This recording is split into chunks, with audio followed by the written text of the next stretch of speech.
ओम शांति। मुरली तारीख 26/3/2023। अव्यक्त बाप दादा त्रिकालदर्शी स्थिति के श्रेष्ठ आसन द्वारा सदा विजय बनो और दूसरों को शक्ति का सहयोग दो। आज त्रिकालदर्शी बाप दादा अपने सर्व मास्टर त्रिकालदर्शी बच्चों को देख रहे हैं। त्रिकालदर्शी बनने का साधन बाप दादा ने हर बच्चे को दिव्य बुद्धि का वरदान और ब्राह्मण जन्म की विशेष सौगात दी है कि दिव्य बुद्धि द्वारा ही बाप को, अपने आप को और तीनों कालों को स्पष्ट जान सकते हो। दिव्य बुद्धि तथा याद द्वारा ही सर्व शक्तियों को धारण कर सकते हो। इसलिए पहला वरदान दिव्य बुद्धि है। यह वरदान बाप दादा ने सर्व बच्चों को दिया है, लेकिन इस वरदान को प्रत्यक्ष जीवन में नंबर 1 कार्य में लगाते हो। दिव्य बुद्धि त्रिकालदर्शी स्थिति का अनुभव कराती है। चारों सब्जेक्ट धारण करने का आधार दिव्य बुद्धि है। चारों सब्जेक्ट को सभी बच्चे अच्छी तरह से जानते हैं, वर्णन भी करते हैं, लेकिन जानना वर्णन करना यह सभी को आता है। चाहे नए हैं चाहे पुराने, इसमें सभी होशियार हैं, लेकिन धारण करना इसमें नंबर बन जाते हैं। दिव्य बुद्धि की विशेषता है, दिव्य बुद्धि वाली आत्माएं कोई भी संकल्प को, कर्मों को वाणी में लाने समय हर बोल और हर कर्मों को तीनों काल से जान कर फिर प्रैक्टिकल में आती है। साधारण बुद्धि वाली आत्माएं बहुत करके वर्तमान को स्पष्ट जानती है, लेकिन भविष्य और भूतकाल को स्पष्ट नहीं जानती। दिव्य बुद्धि वाली आत्मा को पास्ट और फ्यूचर भी इतना स्पष्ट होता है जैसे प्रेजेंट स्पष्ट है। तीनों ही काल साथ साथ स्पष्ट अनुभव होता है। वह सभी कहते भी है कि जो सोचो, जो करो, जो बोलो, आगे पीछे सोच समझ कर करके करो। कर्म के पहले परिणाम को सामने रखो। परिणाम हुआ भविष्य। तो नंबर 1 है त्रिकालदर्शी बुद्धि। त्रिकालदर्शी बुद्धि कभी असफलता का अनुभव नहीं करेगी, लेकिन बच्चों में 3 प्रकार की बुद्धि वाले हैं। पहला नंबर सुना सदा त्रिकालदर्शी बुद्धि, दूसरा नंबर कभी त्रिकालदर्शी और कभी एक कालदर्शी, तीसरा नंबर अलबेली बुद्धि, जो सदा वर्तमान को देखते, सदा यही सोचते कि जो अभी हो रहा है या मिल रहा है वह चल रहा है, इसमें ठीक रहे, भविष्य क्या होगा इसको क्या सोचें। लेकिन अलबेली बुद्धि आदि मध्य अंत को न सोचने के कारण सदा सफलता प्राप्त करने में धोखा खा लेती है। तो बनना है त्रिकालदर्शी बुद्धि। त्रिकालदर्शी स्थिति ऐसी श्रेष्ठ आसन है जिस आसन अर्थात स्थिति द्वारा स्वयं भी सदा विजयी और दूसरों को भी विजयी बनने की शक्ति व सहयोग देने वाली है। दिव्य बुद्धि विशाल बुद्धि है। दिव्य बुद्धि बेहद की बुद्धि है। तो चेक करो कि स्वयं की बुद्धि किस नंबर की बनाई है। बाप दादा ने बच्चों के रिजल्ट में देखा कि ज्ञान, गुण, शक्तियों का खजाना जमा सभी बच्चों के पास है, लेकिन जमा होते भी नंबरवार क्यों है? ऐसा कोई भी नहीं दिखाई दिया जिसके पास खजाने जमा नहीं हो। सभी के पास जमा है ना, फिर नंबरवार क्यों? अगर किसी से भी पूछेंगे, स्वयं का ज्ञान है, बाप का ज्ञान है, चक्र का ज्ञान है, कर्मों की गति का ज्ञान है। सभी के पास सर्व शक्तियाँ है कि कोई है कोई नहीं है। ज्ञान में सभी में हाँ, सभी ने हाँ किया और शक्तियाँ में हाँ क्यों नहीं किया? अच्छा, सभी गुण है, सर्वगुण बुद्धि में है, बुद्धि में ज्ञान भी है, शक्तियाँ भी है, फिर नंबरवार क्यों? फर्क क्या होता है? खजाने को विधिपूर्वक कार्य में लगाना नहीं आता। समय बीत जाता है, फिर सोचते ऐसे करते थे, इस विधि से चलते थे तो सिद्धि मिल जाती थी। तो समय को जानना और समय प्रमाण शक्ति व गुण व ज्ञान को कार्य में लगाना, इसके लिए दिव्य बुद्धि की विशेषता आवश्यक है। वैसे ज्ञान के पॉइंट बहुत सोचते रहते हैं, सुनाते भी रहते, कॉपियाँ में भी भरी हुई रहती है।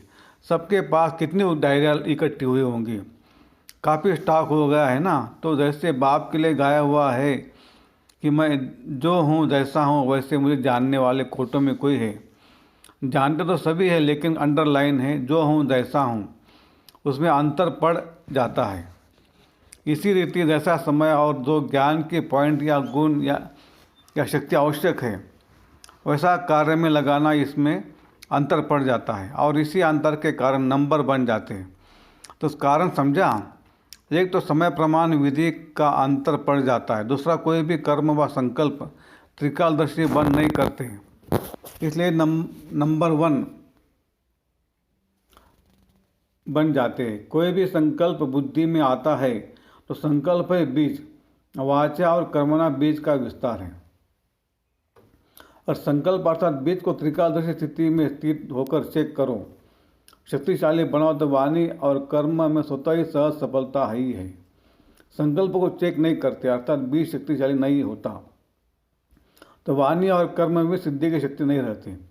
लक्ष्य सभी का सिद्धि स्वरूप बनने का है ना, तो सदा सिद्धि स्वरूप बनने की विधि जो सुनाई उसको चेक करो। बीच बीच में बुद्धि अलबेली बन जाती है, इसलिए कभी सिद्धि अनुभव करते और कभी बेनद अनुभव करते हैं। बाप दादा का सभी बच्चों से प्यार की निशानी है कि सब बच्चे सदा सहज सिद्धि स्वरूप बन जाए। आपके जड़ चित्रों द्वारा भक्त आत्माएं सिद्धि प्राप्त करती रहती है, तो चैतन्य में सिद्धि स्वरूप बने हो तब तो जड़ चित्रों द्वारा भी और आत्माएं सिद्धि प्राप्त करती रहती है। जो त्रिकालदर्शी स्थिति में स्थित रहते हैं तो त्रिकालदर्शी स्थिति समर्थ स्थिति है। इस समर्थ स्थिति वाले व्यर्थ को ऐसा सहज समाप्त कर देते हैं जो स्वप्न मात्र भी व्यर्थ समाप्त हो जाता है।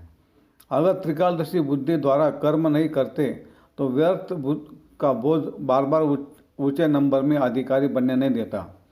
तो दिव्य बुद्धि का वरदान सदा हर समय कार्य में लगाओ। बाप दादा ने पहले भी इशारा दिया कि ज्ञानी योगी आत्माएं बने हो। अब ज्ञान और योग की शक्ति को प्रयोग में लाने वाले प्रयोगशाली आत्माएं बनो। जैसे साइंस की शक्ति का प्रयोग दिखाई देता है ना, लेकिन साइंस की शक्ति के प्रयोग का भी मूल आधार क्या है? आज जो भी साइंस ने प्रयोग कर साधन दिए हैं उन सब साधनों का आधार क्या है? साइंस के प्रयोग का आधार क्या है? मेजॉरिटी देखेंगे लाइट है। लाइट द्वारा ही प्रयोग होता है। अगर कंप्यूटर भी चलता है तो किसके आधार से? कंप्यूटर माइट है लेकिन आधार लाइट है ना। तो आपके साइलेंस की शक्ति का भी आधार क्या है? लाइट है ना। जब वह प्रकृति के लाइट द्वारा एक लाइट अनेक प्रकार के प्रयोग प्रैक्टिकल में करके दिखाती है, तो आपकी अविनाशी परमात्मा लाइट, आत्मिक लाइट और साथ साथ प्रैक्टिकल लाइट, तो उससे क्या प्रयोग नहीं हो सकता? आपके पास स्थिति भी की लाइट है और मूल स्वरूप भी लाइट है। जब भी कोई प्रयोग करना चाहते हो तो पहले अपने मूल आधार को चेक करो। जैसे कोई भी साइंस के साधन को यूज़ करेंगे तो पहले चेक करेंगे ना कि लाइट है या नहीं है। ऐसे जब योग का, शक्तियों का, गुणों का प्रयोग करते हो तो पहले ये चेक करो कि मूल आधार आत्मिक शक्ति, परमात्मा शक्ति व लाइट स्थिति है। और स्थिति और स्वरूप डबल लाइट है तो प्रयोग की सफलता बहुत सहज कर सकते हो। और सबसे पहले इस आधार को शक्तिशाली बनाने के लिए पहले अपने पर प्रयोग करके देखो। हर मास व 15 दिन के लिए कोई न कोई विशेष गुण व कोई न कोई विशेष शक्ति का स्वप्रति प्रयोग करके देखो। क्योंकि संगठन में व संबंध संपर्क में पेपर तो आते ही है, तो पहले अपने ऊपर प्रयोग में चेक करो। कोई भी पेपर आया लेकिन जो शक्ति व जो गुण का प्रयोग करने का लक्ष्य रखा उसमें कहाँ तक सफलता मिली और कितने समय में सफलता मिली। यह साइंस का प्रयोग दिन प्रतिदिन थोड़े समय में प्रत्यक्ष रूप का अनुभव कराने के में आगे बढ़ रहा है तो समय भी कम करते जाते हैं। थोड़े समय में सफलता ज़्यादा, यह साइंस वालों का भी लक्ष्य है। ऐसे जो भी लक्ष्य रखा उसमें समय को भी चेक करो और सफलता को भी चेक करो। जब स्वयं के प्रति प्रयोग में सफल हो जाएंगे तो दूसरी आत्माओं के प्रति प्रयोग करना सहज हो जाएगा। और जब स्व के प्रति सफलता अनुभव करेंगे तो आपके दिल में औरों के प्रति प्रयोग करने का उमंग, उत्साह स्वतः ही बढ़ता जाएगा।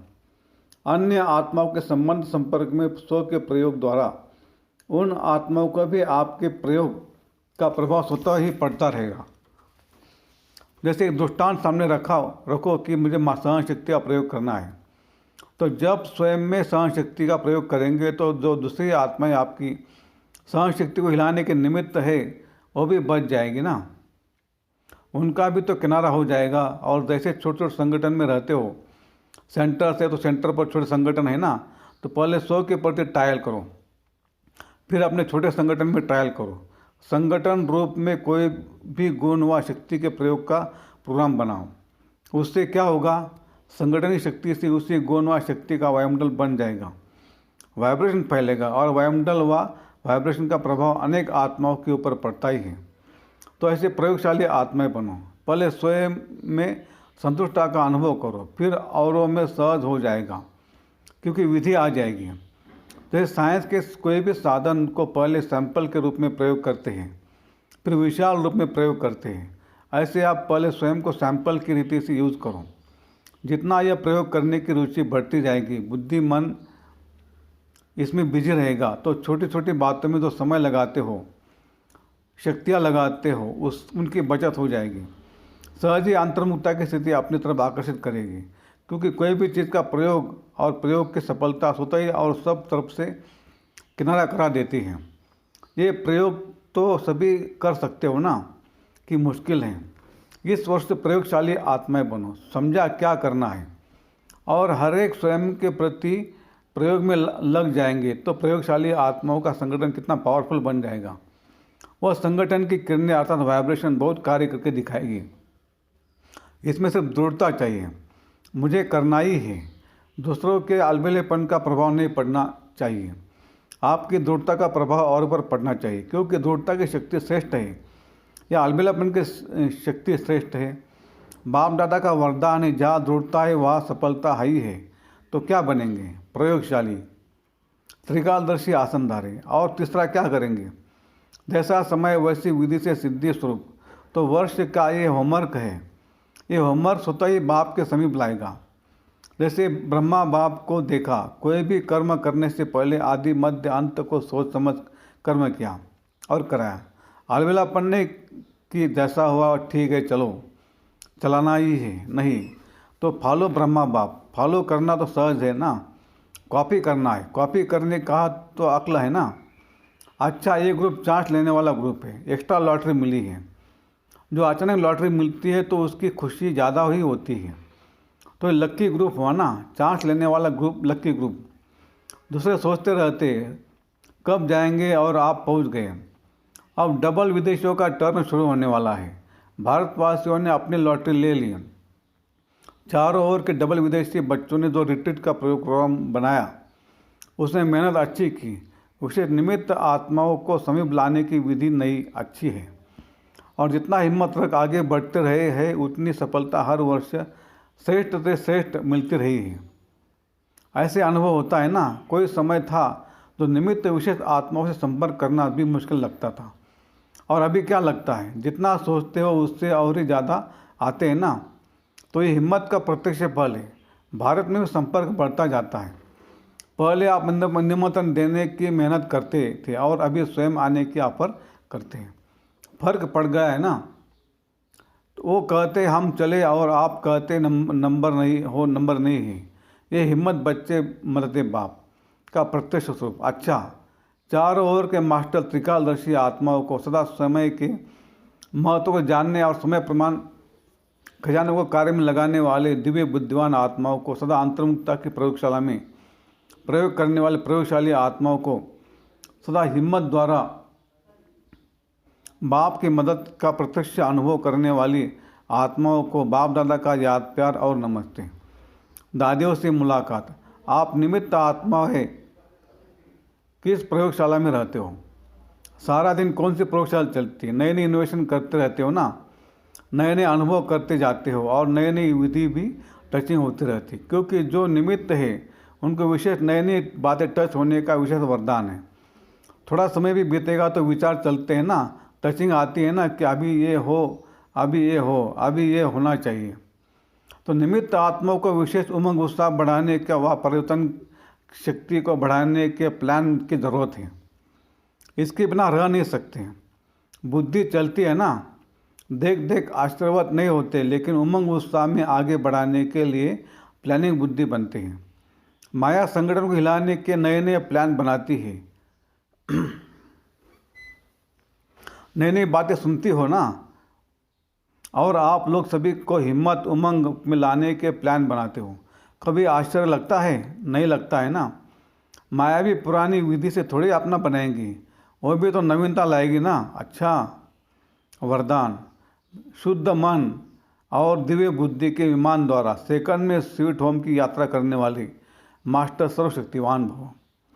साइंस वाले फास्ट गति से यंत्र निकालने का प्रयत्न करते हैं, उसके लिए कितना खर्चा करते हैं, कितने समय और एनर्जी लगाते हैं, लेकिन आपके पास इतनी तीव्र गति का यंत्र है जो बिना खर्चे के सोचे और पहुंचा। आपको शुभ संकल्प का यंत्र मिला है, दिव्य बुद्धि मिली है। इस शुद्ध मन और दिव्य बुद्धि के विमान द्वारा जब चाहे तब चले जाओ और जब चाहे तब लौट आओ। मास्टर सर्वशक्तिवान को कोई रोक नहीं सकता।